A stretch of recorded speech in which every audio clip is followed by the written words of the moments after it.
Good afternoon, everyone. We are at 102 participants, so it is really exciting to be with you today.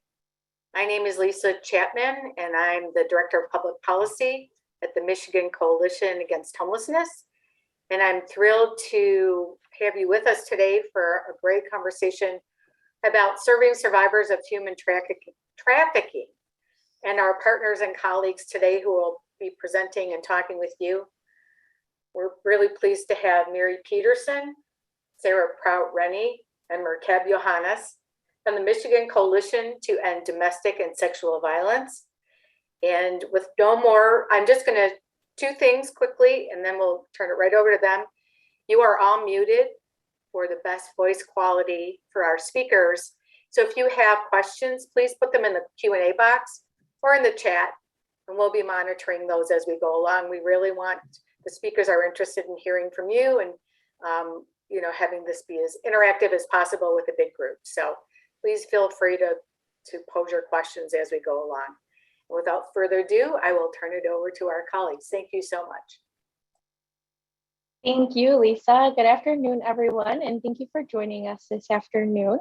My name is Mary Peterson. I'm a program specialist with the Michigan Coalition to End Domestic and Sexual Violence. My pronouns are she, her, hers, and I've been working in the field of domestic violence, sexual violence, and human trafficking for about 5 years doing drug service and prevention work. So I'm very excited to be here with you all and have this conversation. Hi, everyone. I'm Sarah Rennie. I'm the Executive Director of the Michigan Coalition to End Domestic Violence. I'm an attorney who litigated cases for about 15 years. Then I ran a domestic violence and a homeless program. We had both physical shelters, and we were also the HARA. And then I came here to the Michigan Coalition to End Domestic and Sexual Violence. I'm very excited today to talk to you about human trafficking. We have and will continue to put in a couple times a human trafficking toolkit. We're hoping that you will get a chance to look at and read. It has, we have a philosophy paper and a toolkit, all of which provide some good scenarios and explanations beyond the scope of this presentation, because this presentation is a 101, but we wanted you to know that we have resources for you. We have been doing a deep dive. We work with the University of Michigan Trafficking Clinic. We are a collaborative partner, and this is one of our areas that we are deeply passionate about. Merkeb. Good afternoon, everyone. My name is Merkeb Johannes. I use she, her pronouns. I'm an associate director at the Coalition. I'm excited to be in space with everyone as we have this very intentional and important conversation on how we support survivors of trafficking. My role today will be to support folks in the chat and Q&A box, so you will not hear much of my voice. However, just a couple of things. If you do have any questions, feel free to put them in chat, and I will ensure that our presenters and facilitator, Mary and Sarah, are able to respond to them. If we do not get to them during the time allocated for us to be together today, please be sure to leave an email address, and we will be able to reach out and share any answers or resources you may need. Thank you all for being here. Awesome. So let's get started. Mary? Yes, absolutely. So before we get into the content anymore, what we always like to start with is a little bit of just grounding before we get into everything. So the picture that you see was taken actually by Merkeb Johannes up north, and I believe it was in the UP area. And we just like to discuss that during this training, a lot of the content we're going to talk through might be triggering for people. So we want you to be able to take care of yourselves. If you need to step away from the computer or take a break for a moment, please feel free to do so at any point in time. We also like to use, if we're going to share any opinions or statements within the chat, we ask that you use I language. And if anything is harmful, that you use an ouch as a means to communicate discomfort or agreement. So is there anything else that you wanted to cover, Sarah? Nope. We just a couple of videos are pretty intense, feel free to get up and walk away. Those of you who do this work, there's a lot of, especially I know folks having done homeless work. I should have added, I did homeless work for the first 10 years of my life. Many of you deal with really rough stuff. That doesn't mean that it isn't resonant for you and you today and need a space. So please know that we are going to be talking frankly about people's experiences, and at any point, feel free to take a step back if you need to.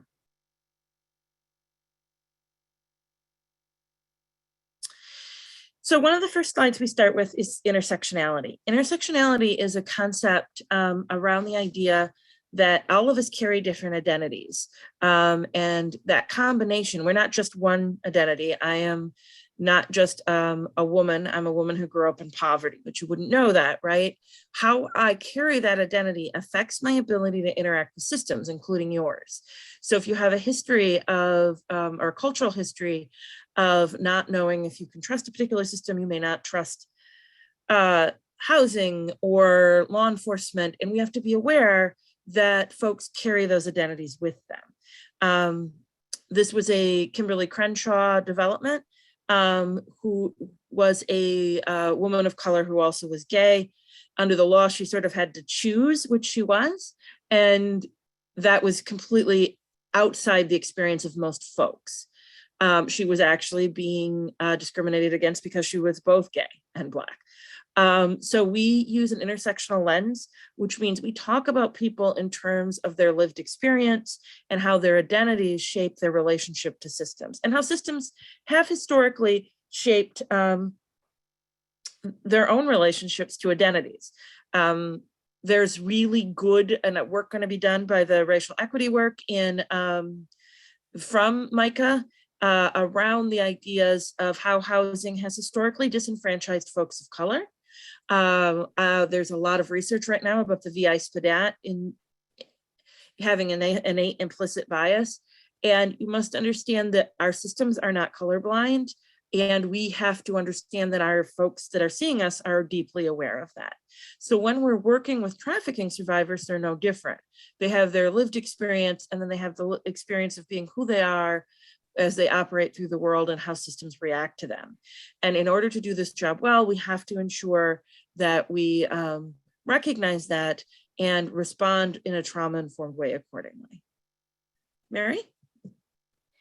Absolutely. The one thing too I did want to highlight that you had brought up was that when we're doing this work with human trafficking survivors, a large part of understanding intersectionality is that we can't look at these intersections individually, singularly. They're all interconnected.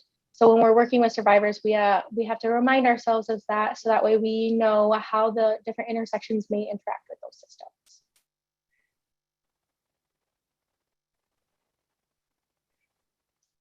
All right. Oh, sorry, go ahead. Excellent. So we have a video this morning, and Mary, I'm sorry I stepped on you. Go ahead and introduce it. Absolutely. So this video is, it's about 5-ish minutes where various survivors of human trafficking from different intersections are gonna talk about their survivorship and their stories. So this video may be triggering. So if you do need to take care of yourself, please do that during this presentation. I will get that up right now.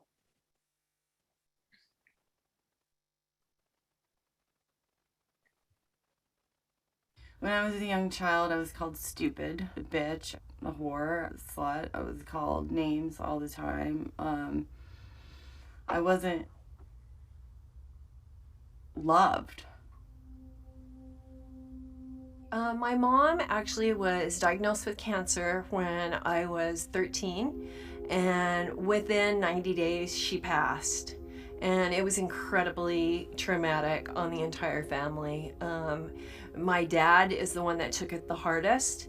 He wasn't buying food, he just went into a depression. Back then, my legs were just always bruised up. She beat us with extension cords. I finally pulled down my pants and showed the gym teacher, like, I'm not getting dressed. Look at this. And she's like, well, I'm going to call your mom. Thank you. Can you call my dad? yo le conté a la persona que se encargaba de la biblioteca lo que me estaba pasando y ellos trataron de ir a mi casa y hablar con mis papás y lo único que conseguí fue que me golpearan más y hacerme hacer trabajos más duros.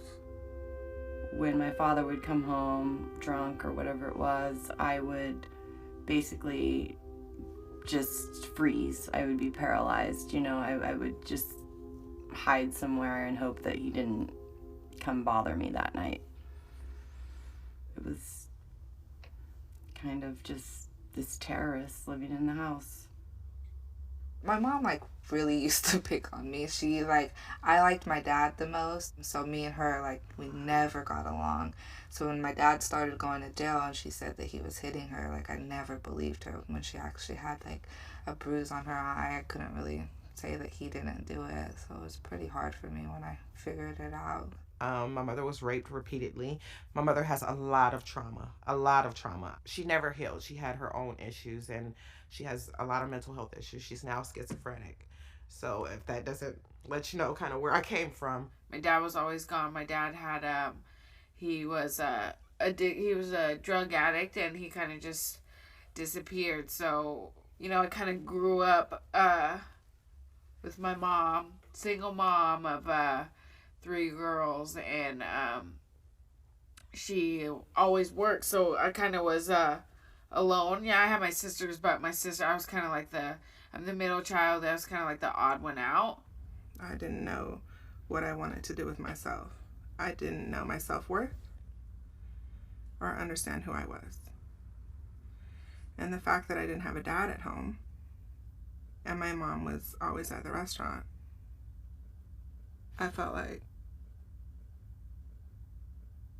I didn't have a best friend.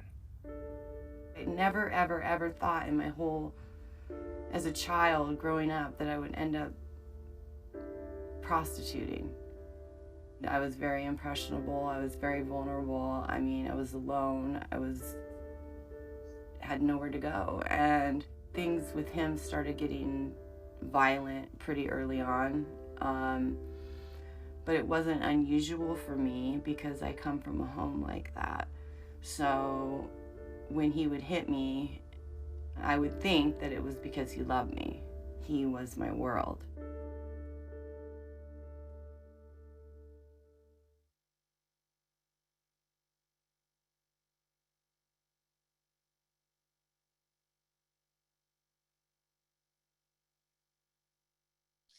We're going to stop here for a second and see if you have any thoughts or reactions to that video. We want to be very clear. We're DV and SA VIC program as well as trafficking. We don't blame the victims for their choices, but we do see patterns with trafficking as we do as domestic violence and sexual assault. What are your reactions, if you can put on the chat, or if you have any questions to that video?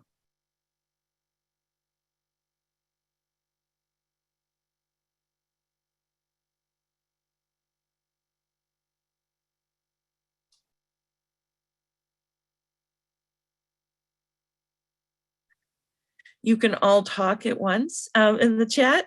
I know it's a lot, so we can certainly, as you think of those things, that's right, their home was not a secure, safe environment. Abuse seems to be a common thread. Others are letting them down. So when you see folks that are going to come to you in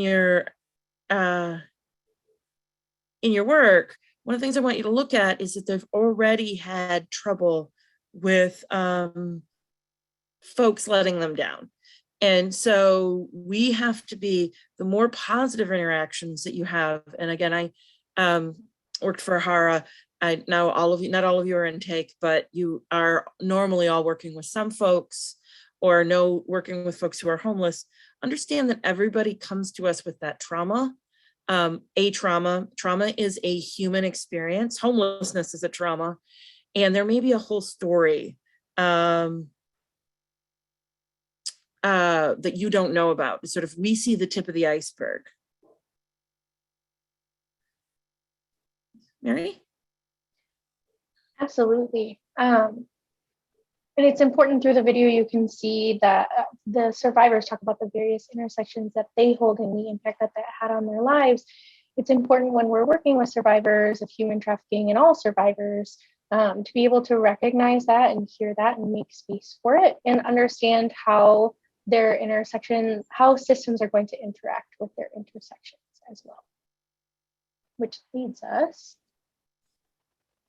So one of the things, I love this, this little slide I'm going to show you. So I worked with survivors of trafficking. I've worked with eviction and homeless folks. I've worked with veterans. I've worked with seniors. Normally I did poverty law.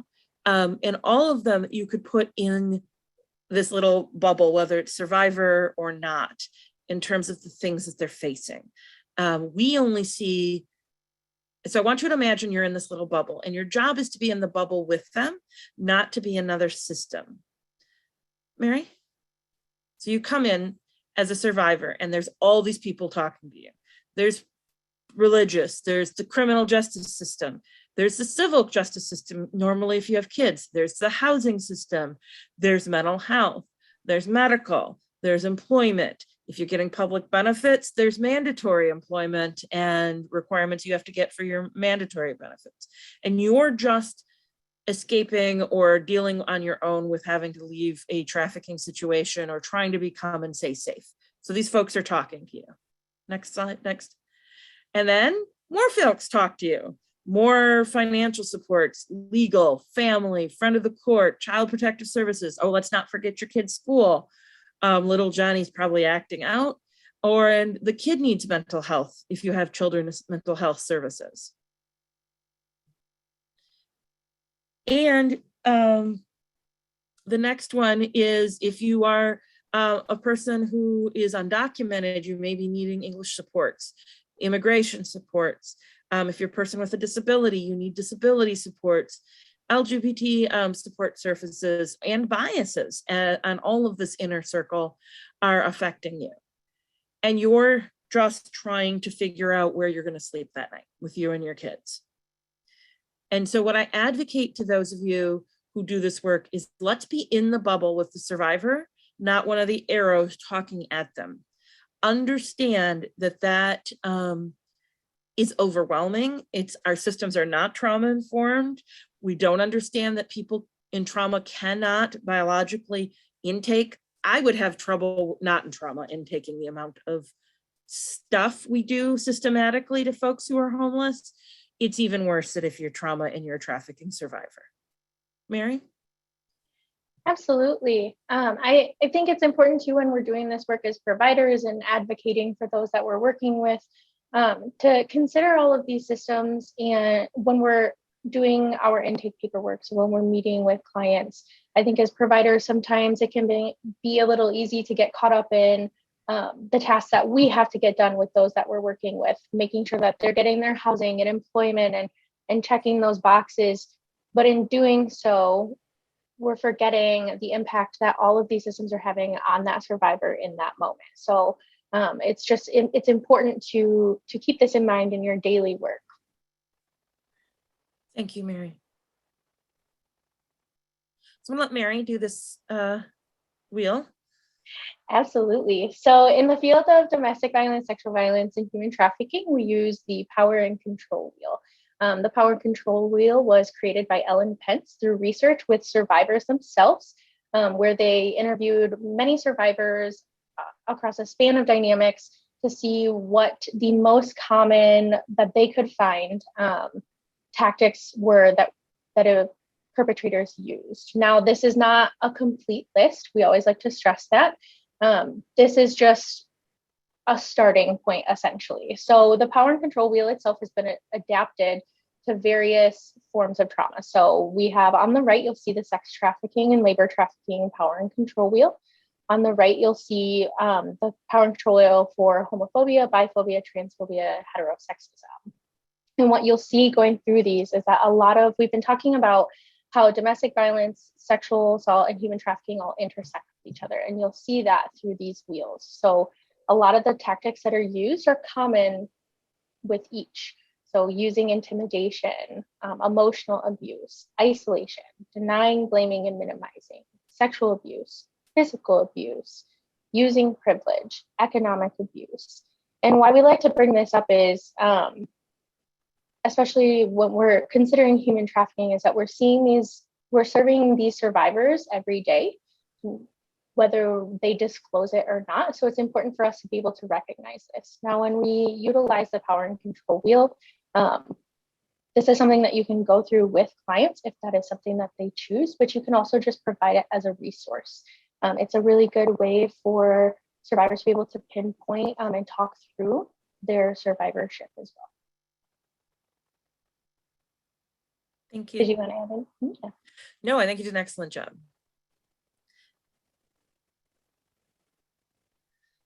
So one of the things we want to cover is the law of what trafficking is, because there's a lot of misunderstandings. And I think by now many of you have heard sort of this media version versus what actually happens. So there's an action, a means, and a purpose. So you recruit someone, obtain them, harboring, move them by force, fraud, or coercion. A lot of your cases are coercion. Folks in poverty are often emotionally or economically forced into trafficking, and for the purposes of involuntary servitude, debt bondage, or slavery. So ultimately what you need to know here is it's not like a kidnapping, like you sometimes see on media, or my least favorite billboard, which is women chained to a radiator, because it's much more subtle. It's much more, I have all your money, and if you don't perform a sex act, you will not eat or sleep tonight. Versus sort of the dramatic things that we see on television. That can be there, but it's not necessary to be trafficking. Mary?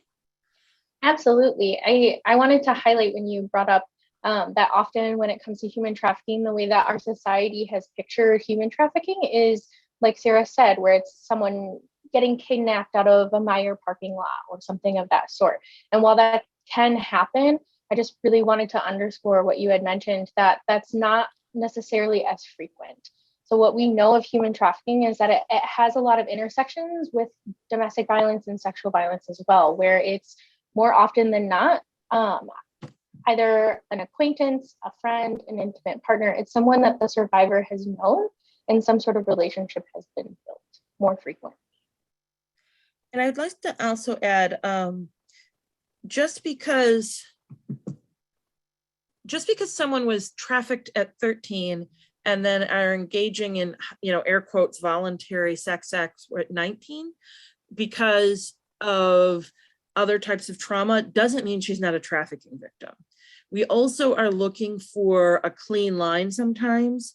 Folks can be forced into trafficking and then engage in survival sex work as well.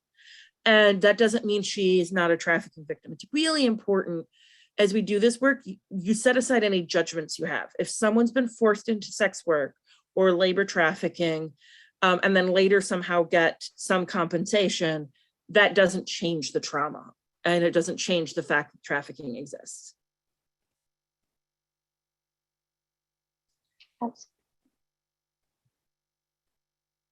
Any questions? Yeah, Taken. We do have to counter Taken's narrative.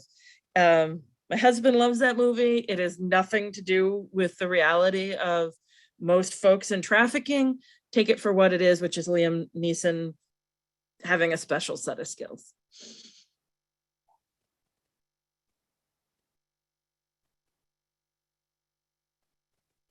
So one of the things I want to talk about, perpetrators of sexual assault, and this includes sex trafficking,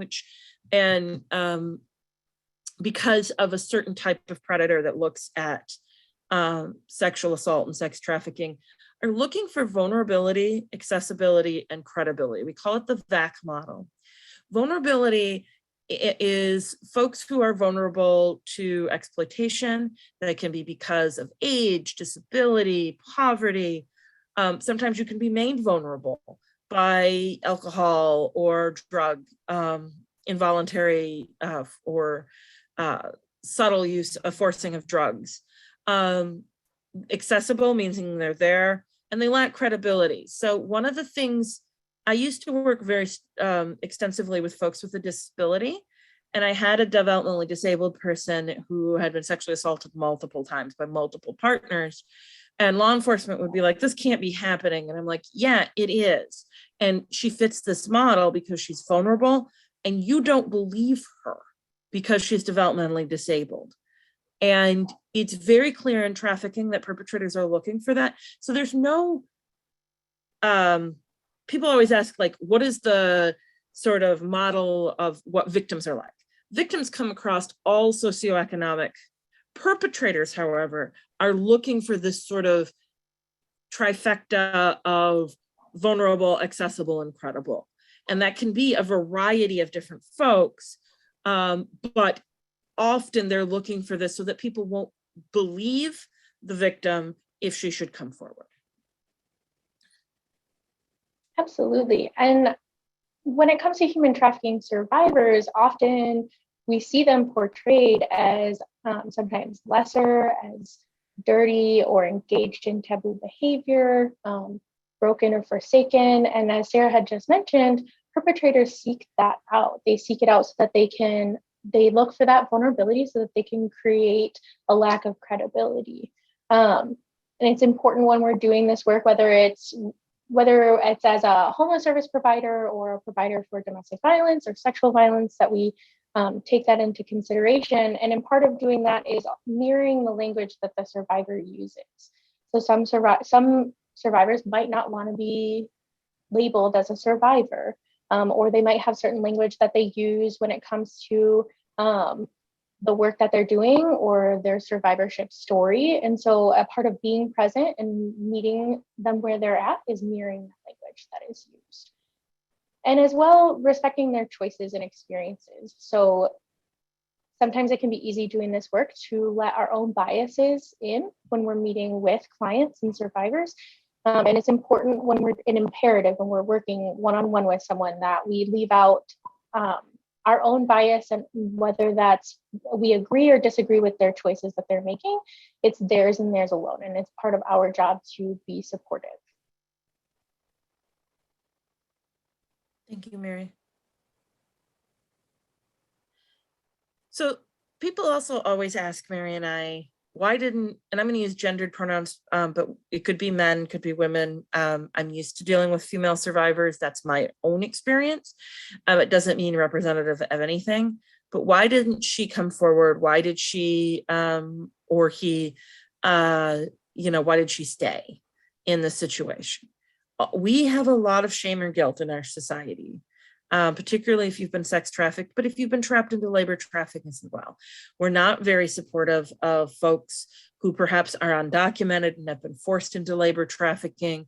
There's a lot of shame and worry and fear of arrest or deportation. We don't, it's only been recently that we're making inroads about ensuring that the victims aren't deported or arrested of labor and sex trafficking. They fear retaliation, either for themselves, their children, or folks, if they're international, that might be not in this country. The trafficker has said, I will hurt you and I will hurt your family, and often has shown that he will do so. Often the person has this as an opportunity. They're being watched, or they have kids, and the trafficker said, I have you on video having sex with many men. I will report that to social services. That goes to shame or guilt too. And a lack of understanding. Our systems are not easy for folks who are born here. If you are from another country, they're baffling. I recently had to do an interview with a Canadian, just completely not related to this, a Canadian newspaper, and they were so confused. That's our neighbor to the north. Our systems are complicated, and you don't always understand where and when to go. Absolutely. And I really did want to add as well that it's important, especially with human trafficking, to note that a lot of survivors might not label themselves as going through human trafficking, because there is a lack of public education on what human trafficking is right now. A lot of survivors may not self-identify as that. They might not be aware. And I just want to add, a part of that disclosure too is that a lot of this will come with time as you work with survivors and build that relationship as well. And this is where housing can be specifically important. There are very few human trafficking shelters. So if someone comes to you and they're eligible for rapid or they're eligible for immediate housing, having that support will be critical for survivors of trafficking. Absolutely.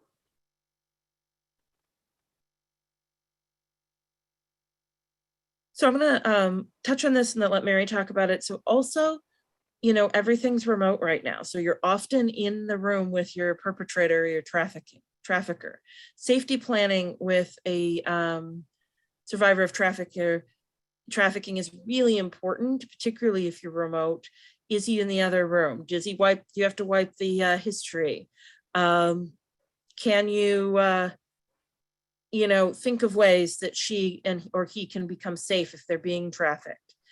And that includes physical safety as well as emotional safety. How do we think about safety differently when we're all in space and movement is even more curtailed because of COVID? Mary?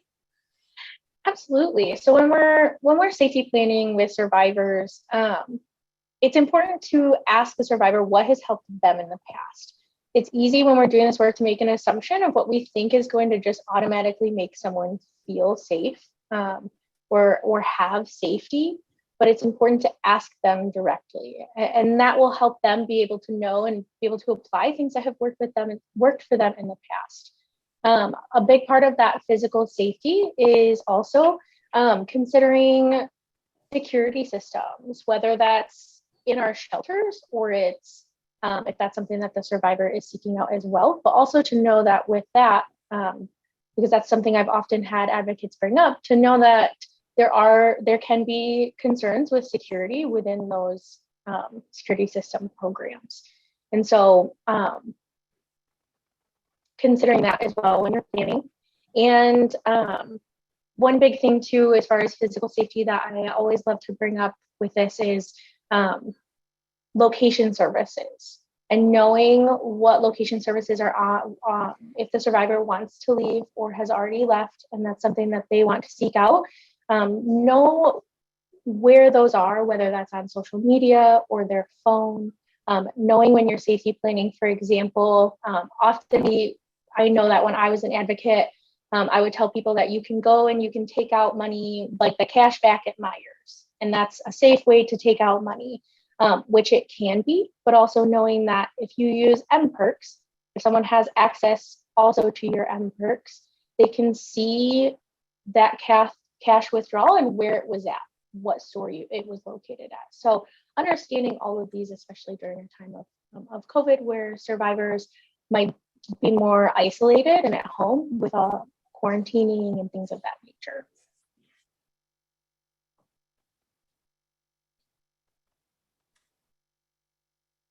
Anything else you wanted to add, Sarah?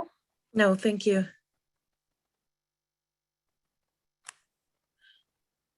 So we need to be careful about criminalization.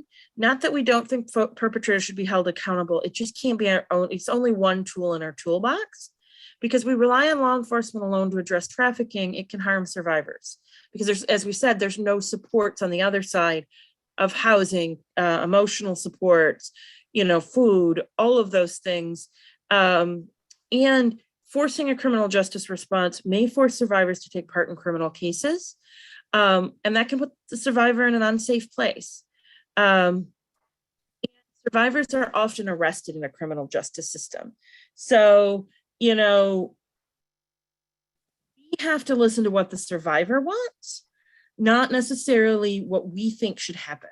So sometimes law enforcement is a solution, and sometimes what the survivor wants is safe housing, safe supports, social therapeutic responses, and the ability to ensure that her family is safe without the criminal justice system. Mary? Absolutely. I think it's important to note too that often in this work, we jump to the police as the first and or only answer. And we have to consider the impact that may have on the survivor. Like Sarah said, I wanted to highlight, the survivor might not want to report anything. They might not want to involve the police. They might not want to participate in that process, and that is okay. And we have to consider the impact that sometimes law enforcement has had, and that for some survivors, that's not what makes them feel safe.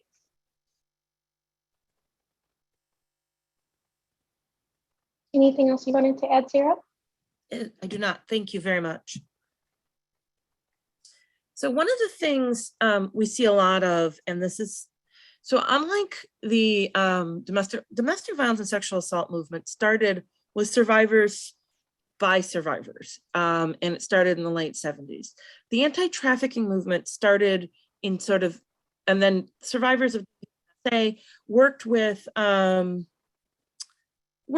legislators to create laws. The trafficking movement started the other way. It was really law enforcement and prosecutors criminalizing what is a truly horrific crime, and then survivors of trafficking talking to them about what works and doesn't work about criminalization. Within that structure became this, what's called a rescue and restored model, that people should be rescued from human trafficking. And what the problem is with that, again, it comes with Taken and the women chained to the radiators, is that it denies the survivor agency over what she's experiencing and doesn't allow her to also make the best choices for her in the current situation. So it's a new way to take power and control, but from a systems perspective. So you often only say here, like, I want to rescue these women. That's not a model that is actually safe or appropriate, and studies have shown will create further harm. What we really need to do is let survivors choose, like we do in domestic violence and sexual assault, what is the best course for them. Sometimes that's a harm reduction model, which means we lessen the harm while she's in the situation, while that person determines how to escape, or if that's a choice that she can make with the children, with people threatening her in her home country. We should be, as providers, all about listening and offering choices, not solving her global problem, because as we've pointed out through the video, through our intersectional model, through our arrows, we don't see her life. We're not living it. So we cannot prescribe what it is that is best for her. And any model that's rigid creates further stress and more arrows and less supports. Mary? Absolutely. And a part of our job in doing this work is to help lessen that stress, not create more. It's to provide choices to the survivors so that they can decide what's going to best help, since they're the experts of their own lives. So when we utilize a rescue and restore model, it limits those choices, and it allows us to make assumptions about the survivor rather than getting to know them and what they want and need. And so one of the things we want to make sure is that we hold perpetrators accountable, and we allow victims to have choices. And our sole purpose can't be to get the bad guy. It has to also include trauma-informed supports to the victim.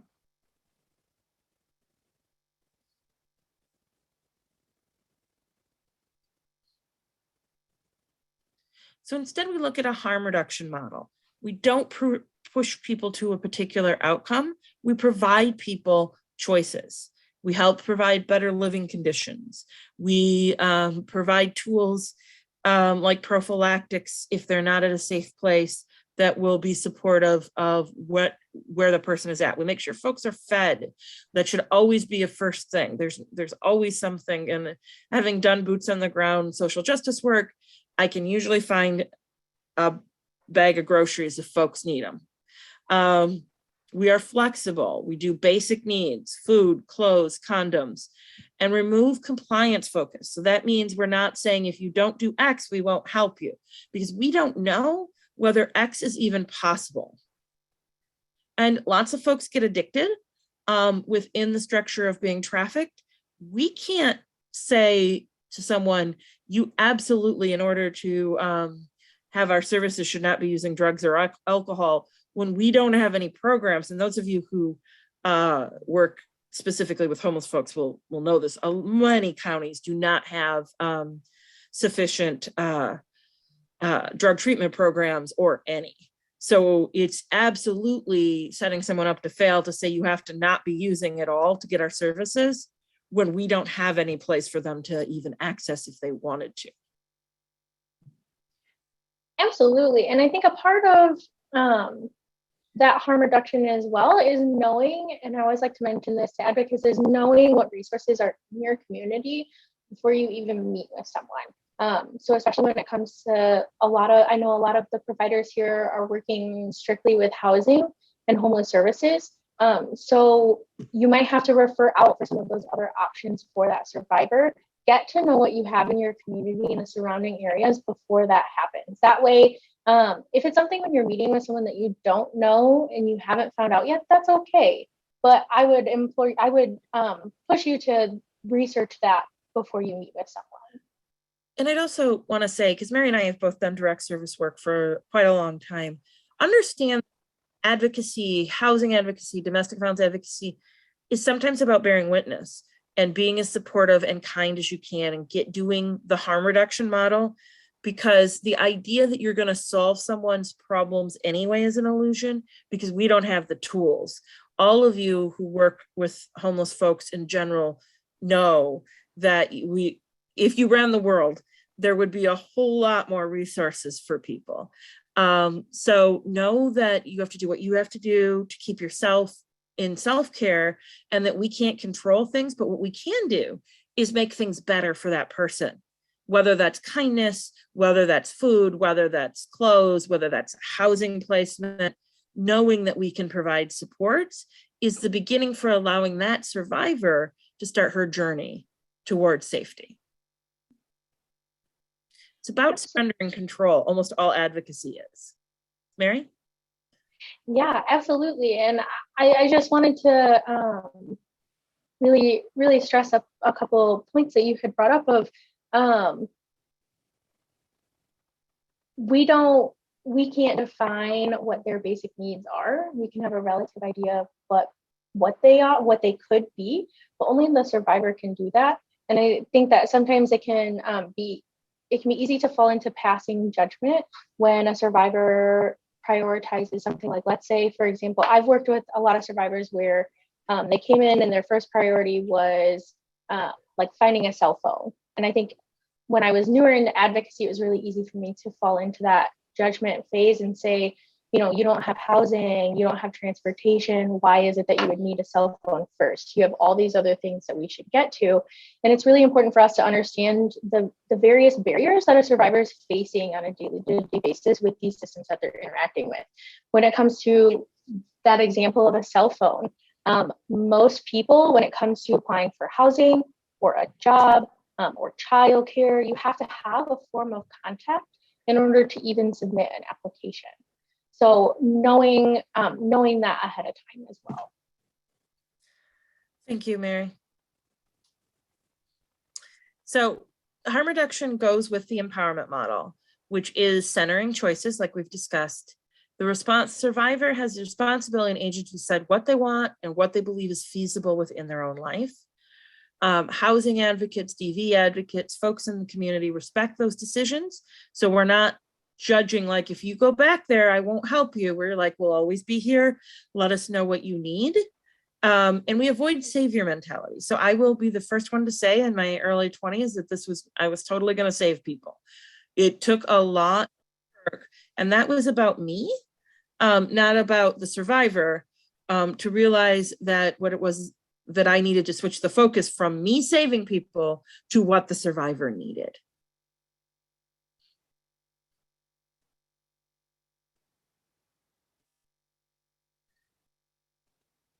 Absolutely, Matthew. Communication is vital. We have to stay connected. And in all trauma cases, the more supports that are kind, non-judgmental, and forward-moving, the more likely people are going to get to the space where they are able to heal and make decisions that are important to their own choice, important to their own journey. Absolutely. I really wanted to also, with that communication piece, wanted to highlight asking the survivor how frequently they want to be contacted, and understanding that sometimes even I've worked for some programs where the standard was we call once a week minimum, no matter what, and we have to talk to somebody, and that's it. That's the standard. And so we have to understand that sometimes even that is too overwhelming for a survivor or could be triggering. So really ask the survivor. I've also worked with people where it was best fit for them if I called once a day in the morning to help them make a to-do list. So what I would say is know what means you have and your ability to be able to take that on. Let the survivor know what hours you are working and when you're going to be able to make those calls or answer those calls. But giving them that choice and of frequency and form of contact can be really vital and help build that relationship as well. Absolutely.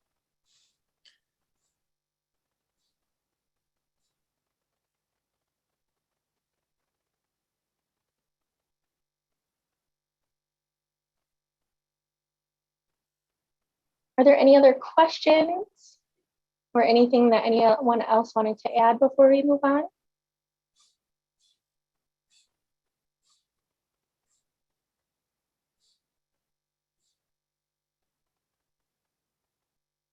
Okay, I think we can. So a word about statistics. We don't have great statistics. So you'll often hear Michigan is 5th, Michigan is 2nd, Michigan is 12th for the number of trafficking.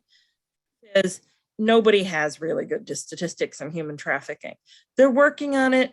I know that they're better than there were, but just know that what matters is us identifying survivors and determining what and helping folks collect the data.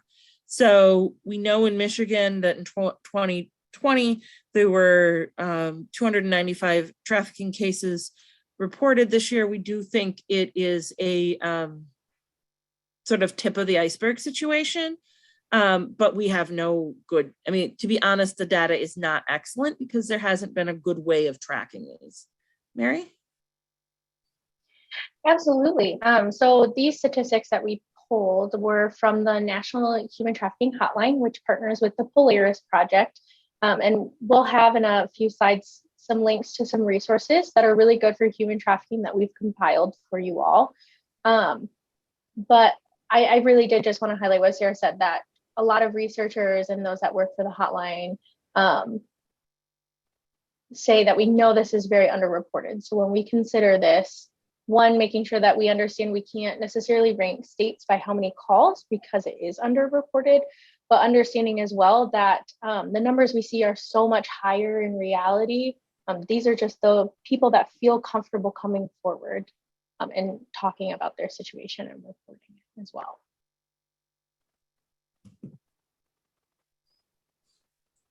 So the question is does this include both sex trafficking and labor trafficking?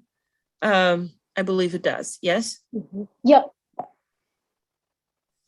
And we know that labor trafficking, so just because the domestic violence MCDSV is focused somewhat on sex trafficking because that's our sort of where we naturally fit, we know labor trafficking is extremely underreported, particularly in our rural communities.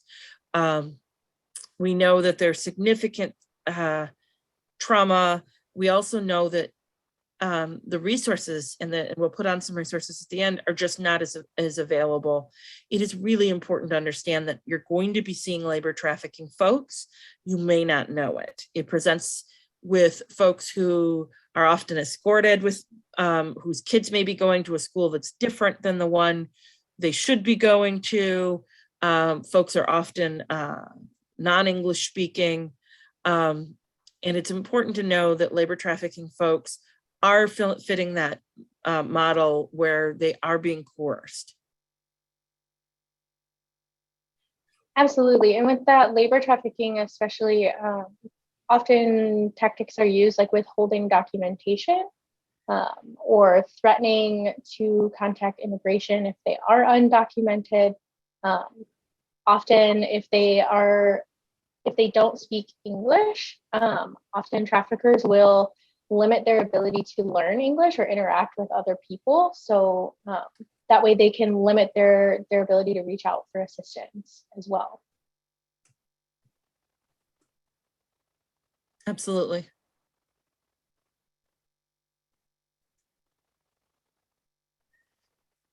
Okay, so here's some resources. One of the things we really want you to do is read our toolkit. It's long, but it's really important that we look at what it is that the various scenarios that come forward with trafficking. And we've covered a lot very quickly. So we're going to leave some space for you all to ask questions and discuss, but please download our toolkit. It's free and it allows you to really get a sense of various scenarios. Yeah, we will put it in the chat. I think Markab can take care of that right now. And some other resources as we move forward. This toolkit was developed, it will be specifically for DV and SA providers, but it's really applicable. It really will work for all of you. That word was not happening today. Because what it does is walk through various populations that are intersectional and talk through various remedies. So I know it's long, I think it's over 100 pages, but we're very proud of it. Please send it all over. We're trying to get it out for folks to really, it's fairly new, to really get it out into the field because it is Michigan specific. Mary? Absolutely. And I think the link disappeared when I clicked on it just now, but in the chat, I'm gonna send right now the link to, it's a Google document of resources that us at the coalition have compiled that we think are trauma-informed, survivor-centered, and intersectional when it comes to human trafficking that relate to, some of them are trainings, some of them are links to programs like we talked about, the Polaris project. It's a very extensive list. And then, yes, thank you so much, Medkeb. If any of you would like a physical copy, we have a lot of physical copies of the Human Trafficking Toolkit here at our Okemos office. Please feel free to send me an email and we can get that sent out within the week. So that way you can have that as well.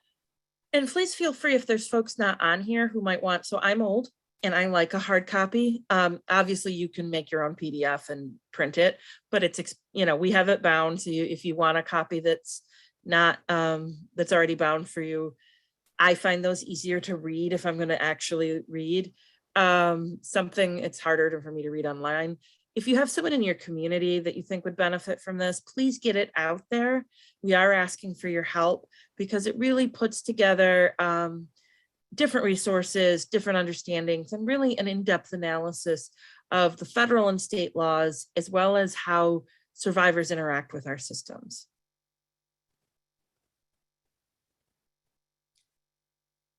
Okay. Next. Do we have a next slide? I think that the next one is our contact information. I did want to put a little plug in as well. So here at the Michigan Coalition to End Domestic and Sexual Violence, we have a survivor law clinic that we partner with the University of Michigan for, where we represent survivors of victims of all crimes, but we recently expanded and we will be able to assist survivors of human trafficking as well. And I believe the information is in that resource link. But I'm going to give you some emails because we really are trying to get our information out there because we will represent folks who are, sorry, I just accidentally, I should never multitask. Just email me directly and I will make sure you get information to our survivor law clinic. It is statewide. So we are looking for clients who have experienced trafficking. It does not have to be just sex trafficking, who have civil needs, such as employment, expungement. We pretty much can take any case at this point. So please consider getting our name and number out there for we are partners with the University of Michigan Clinic, and we are just got some additional funding to be able to do that sort of statewide. So please consider getting our information out there. We know, and I'd like to get a sense from folks in the chat, that many of you are dealing with clients every day. How many of you are dealing with folks who are who have been human trafficked, or you can identify I've been human trafficked? I'm just going to give you a minute to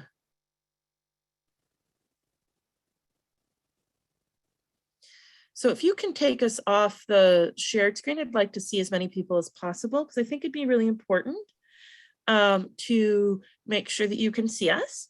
So one of the things I'm hoping is, can you tell us in the chat what you think folks might need legally? And if this would be something you could get out to people on our behalf to make sure that they're getting the services that they need. What are you seeing? I know housing is a critical need.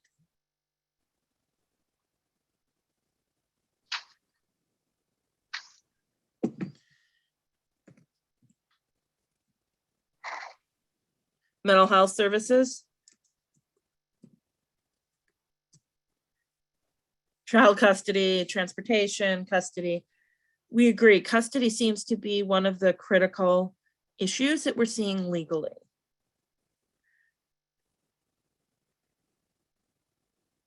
Legal support on criminal cases, that one is very important. Immigration, so we do the civil piece, and then we do most of the wraparound, and then U of M does the immigration, but we can get folks into the U of M clinic for immigration. Are you seeing people be arrested if they're victims of human trafficking? Because we also do know that law enforcement sometimes arrests, and this is no shame to law enforcement, it happens. Ashley's saying everything about housing. So we're here for the next sort of 20 minutes. We want to sort of talk to you about what we did with the PowerPoint, and then what you're seeing as housing providers. Part of my mission in life is to bridge the gap between domestic violence, sexual assault, and the housing providers. So what questions, thank you, Betsy, there's a rest for solicitation. So one of the things, even if we can't, lots of times we're able to convince folks to, prosecutors not to prosecute, but if they have, folks have already got a conviction, we are able to do expungements. And the new expungement, Matthew, laws do allow you to get some felony expungements. So we are happy to take those cases, because a lot of times, you know, it really is a barrier, right, to getting any sort of decent rental housing. I don't know, Eleanor, if we can unmute, but I wouldn't mind hearing folks around the idea of that, because when I worked in housing, any criminal background made your jobs harder as housing advocates. And some of the convictions would be 10, 20 years old. So I don't know, Matthew or Mary Jo, I think you've been unmuted, if you'd be willing to speak to that, and how you're seeing that in trafficking.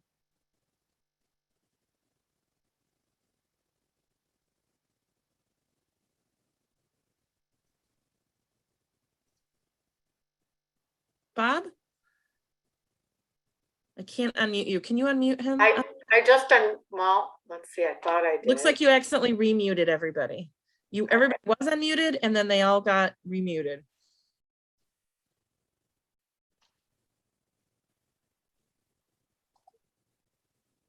Bob?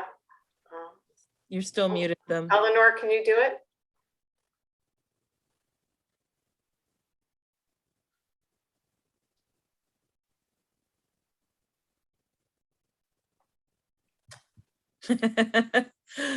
Someday we'll all be able to do this together. Bob is unmuted. Hello, Bob. Sorry about that. Uh-oh. Can you hear us?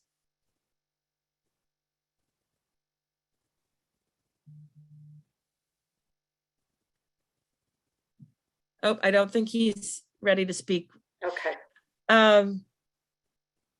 So if you can unmute, is there any way you can unmute everybody so we can just chat for a minute? Eleanor? Yeah, I'll take care of that 1 second. Just give us 2 seconds, because I think there seems to be a lot in the chat that folks really have a lot to share regarding some of these trips. And I do agree that you can write a letter for the appeal for the felony background. Sometimes that works and sometimes it doesn't.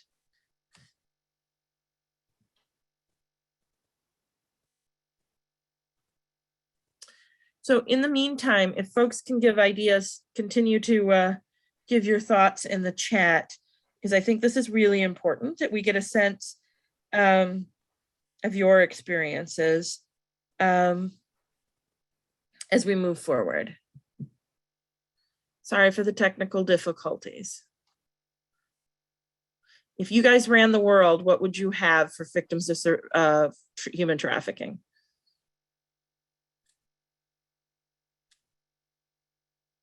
Like, I can't unmute everyone, but I can allow individuals to talk. So if you raise your hand, I will scroll my way through and unmute you. Excellent. So folks, if you'd be willing to raise your hand and so we can chat with you, Eleanor will unmute you.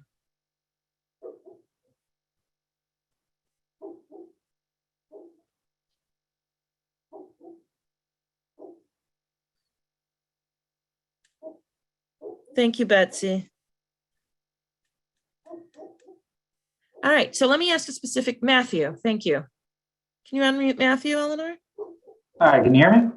Yes. Hi. So I'm the housing case manager for Have Mercy in Greenville, Michigan. And one of the things that I have used, like I said in the chat, is the Clean Slate Initiative with the felonies and stuff like that. But one issue I've come across is that it is such a long, tedious process that the clients that I have helped have actually gone through our organization before any of those services can be utilized. And it's hard to follow up with those clients once they are out of our services. So that's one thing I've found with the Clean Slate Initiative is it can be quite bogged down within the judicial system. You're absolutely right. And with COVID, nothing's working quickly. They were already sort of inundated, and then COVID just, nothing, the court systems are working efficiently. And that's another barrier that we face, is that a lot of the organizations that used to have face-to-face in-person appointments are now closed. Like the Social Security Administration, they only do like emergency appointments in person. The Secretary of State there for a while was doing a lot of stuff online, but they've somewhat opened back up to in-person appointments. But yeah, the Clean Slate, that's one of the biggest barriers that I faced when using that, is that it's just such a process. It is. We're happy, and certainly trafficking cases, sometimes, aggressive counsel can make a difference, but not always, because that is a reality of where we're living, is all of the systems are having challenges. Does anyone have any thoughts for Matthew? Because honestly, this is part of why I wanted to open up to discussion. We can support you by saying this is normalized. You're all doing an amazing job. And you're right, sometimes stuff doesn't turn around quickly enough. It's why we have to work harder to collaborate, but that doesn't make your jobs any easier when you're already seeing higher numbers of homelessness than ever before.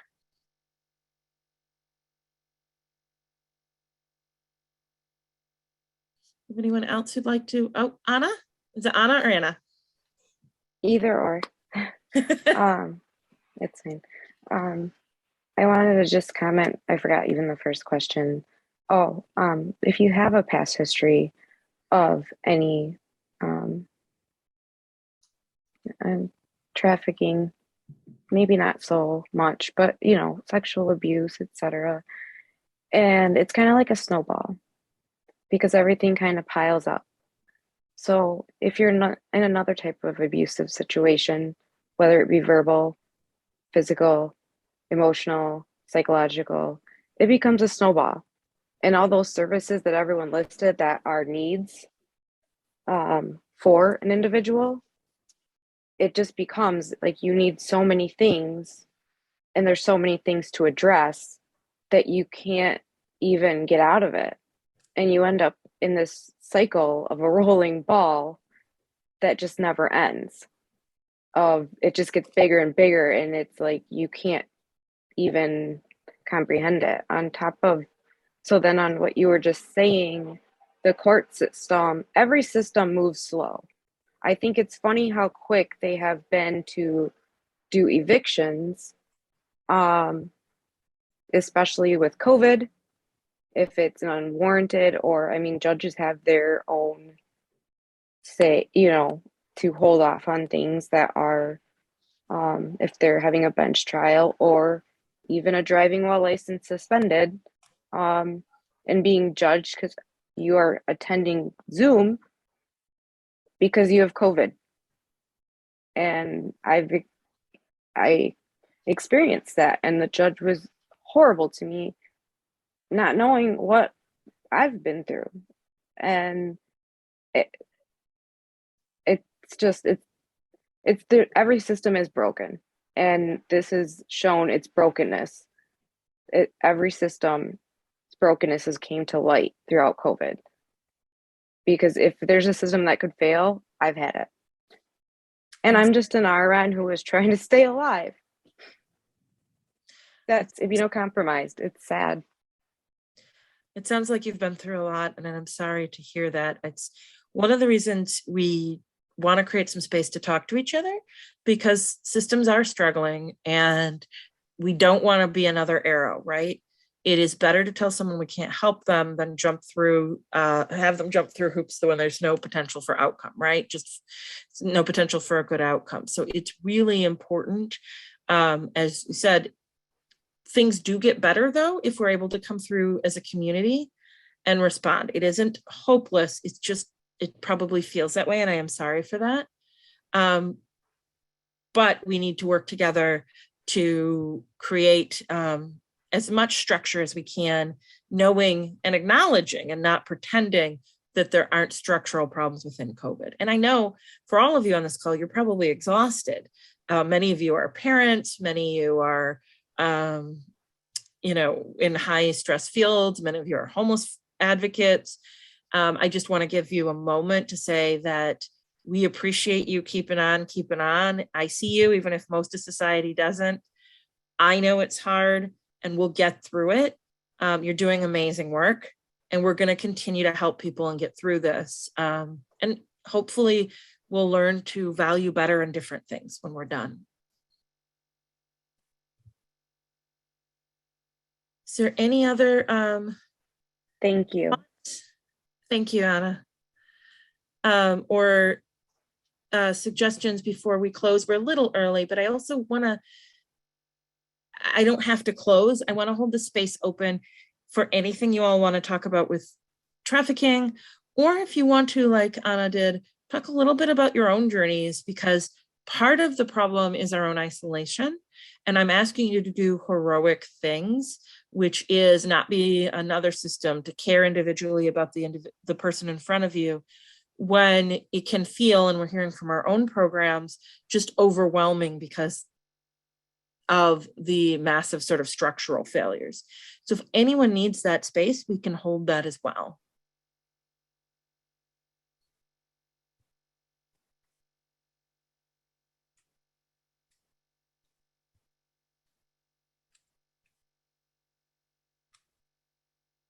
Mary, do you want to ask anything or transition anything for us? Yeah, I did want to bring up one participant mentioned, Lorinda, that bankruptcy assistance is needed because many of the survivors and clients that they're working with have bad credit due to traffickers. And I just really wanted to highlight that and thank you for bringing that because it is a real issue right now. Economic justice is something that is progressively being researched more, especially when it comes to working with survivors. And what I did want to mention as well is that if you ever need assistance or there's a resource that you can't think of, we do suggest you can contact our the state of Michigan's sexual assault hotline or the state of Michigan's domestic violence hotline, and I will get those numbers for you right now. But our advocates have done a wonderful job of mapping out services that are available throughout the state of Michigan by county and area. So if there's a resource that you're looking for or assistance, you can always contact as well and see if that's something that we can assist with. Yes, if you don't know us, this is our website. This is our website. We do provide if you have a bad sexual assault case, they're all bad, but a challenging sexual assault case, our hotline is available not just to survivors, but for you to talk through your own trauma with that. Please get the number out for sexual assault survivors, whether they're trafficking or not. And we have just launched the domestic violence hotline for folks who are experiencing domestic violence. One of the things that we are working with our folks about is there just aren't enough shelter. So a lot of times we are here as a lifeline, but there's nowhere for folks to go. And we are working and acknowledging that. As you work with your own work in whether you're doing VI SPDAT screening or you're working as a housing advocate, please know that this is a challenging time, but we're going to try to continue to work collaboratively to figure out how we can best provide you the resources. And please know that it's also valuable even to sort of bear witness and collect data, because we use that. I do a lot of policy work. We use that as a way to convince the powers that be that more resources are necessary. I don't have anything further unless folks have, I want to leave it one more chance for folks to have questions or comments as Mary gets those numbers in the chat. Markab, did you have anything you wanted to add before we close? No, thank you. Thank you everyone for being in space together. Please feel free to reach out to us. I'm sure our emails are also in that document that Mary sent, as well as you all have access to these slides and the resource page. I think Mary Jo Barnes has, they have their hand up, so someone can unmute Mary Jo. And feel free to email me. I'm the ED, but I'm always on my phone, as Markab will tell you. So if I can't answer it, I will forward it to someone, and I put my email in the chat who can assist you. And I think, so I'm sorry, Mary Jo, before you speak, Sarah, you may have mentioned it, but you may have not. For the Survivor Law Clinic, what we ask is for a advocate or someone in community space who's supporting a survivor to reach out to us and not necessarily share the direct link to the Survivor Law Clinic until we, Sarah and the team can help determine how much assistance through the law clinic that they can be provided. So what Markab's saying is, don't give folks my personal email, my work email, if you that's for you. But and if you have a survivor, contact me and we'll find a way to connect them to the Survivor Law Clinic. Hi, Mary Jo. Hi, how are you guys? Good. I just had a question. So, what would be the best way to approach the subject if you feel like someone may be a victim, but you don't know for sure? So, I ask because some of the questions that they ask during their screening during the intake line are, you know, are you forced to do that, or do you do that because you want to? Like, if meaning like they ask about having sex for money, and what is an appropriate way to follow up to that question that they ask? How would you suggest to follow up? You know, because some people just, you know, say no, but you do sometimes have the people that do say yes. And I feel like sometimes that's just a really hard question to know exactly what to say to kind of expand. It's one of those ones that you can't just leave there, right? Yeah. Mary, I'm like, how to answer this with it because I work closely to this direct experience. Absolutely. So I would say that if they do say yes, that they have sold sex for money, and you want to ask further to know whether that was by choice or not, I think that as you're going through that, and Medicab, if you have other ideas as well, please chime in. But I think that you can honestly during that intake ask. So like if the scriber says yes, I have. Is it by choice? Or is it, you can explain, is it by choice or is it by force? Because you're already having that direct conversation, that vulnerable conversation by asking these questions. So I would say that you can just jump right in and ask that, because there is really no easy way to be able to bring up these topics. Please make sure it's non-judgmental, where it's sort of, of course, you know, we don't make a choice, we don't judge you, it doesn't change your eligibility, it doesn't change our view of you one way or the other, but so that we can best serve you, could you let us know if that's been something you feel coerced into, or do you feel as though that was a survival choice that you had to make? Okay, all right, thank you. I also wanted, this is Lisa, Kara asked in the chat, do you have resources, on how we can identify a victim? So that is the whole, oh, go ahead, Mary, I'm sorry. No, that's okay. I was just going to say, so a part of that resource list, that Google Doc that I sent, there's a good section, a good chunk of one of those pages is just like trainings that you can go to and you can access, and best websites that you could find for those if the coalition isn't offering that. So what I would say is check out those trainings on that resource list that we gave you, because many of those go through how to identify survivors of human trafficking. Also, our human trafficking manual does have details on, you know, how folks identify or self-identify. So really recommend. My second plug for our human trafficking toolkit. As I said, it's a little bit of a, I know not everyone has like time in their life, but it's, you know, it's bedside reading. I have weird bedside reading all the time, which is why we're happy to get you a physical copy.